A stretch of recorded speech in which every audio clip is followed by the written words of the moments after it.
All right, Dr. Mehmet Oz, thank you for being here. You know, Doctor, there were folks out there who said this candidacy is just going to be a flash in the pan, but we're heading into March this week, and you're in the lead. Some would say that it has to do with name ID, but why do you think that you're ahead at this point?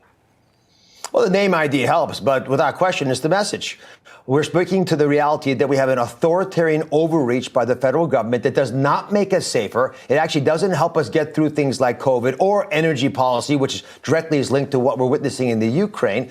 And when Republicans and conservatives in particular hear that we have to challenge why Washington is getting it wrong, and if you really dig into why they're getting it wrong with the economy and with schools and brainwashing our children and the border, which is basically a cartel-run human trafficking operation, as well as catastrophes overseas, it comes down to values. And the folks in Washington do not have our values here in Pennsylvania. And people here are upset about it. So they're going to go to someone like me who knows how to articulate on the biggest stage there is. Television happens to be where we fight our battles. I've taken on big government, big tech, big pharma, big agrochemical companies on the show.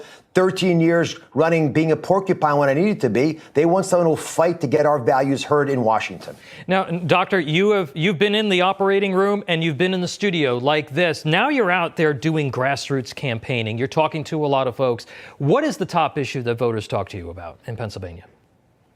The number one issue without question is the fact that they see government making rules that don't make sense, that hinder their ability to live their lives fully. I can't find any businesses who are fully employed. In fact, I found my first in Pittsburgh recently, Sarah's Chocolates, because I let the employees eat the chocolate that's coming off the assembly line. Literally the only company I found in Pennsylvania that has all the employees that it needs. They don't like the fact that energy sits under my feet right now, enough to power this whole country for 100 years and supply our allies in Europe. It's not going anywhere because we have crazy rules made by middle-level bureaucrats, unelected individuals who are deciding whether or not we are breaking some unwritten rule with our energy policies. And so we end up hurting our allies in Europe and emboldening people like Putin. In fact, we're buying Russian oil, which funds his war machine. And when people, folks serving me my food in the diners here know these realities because they're living it every single day.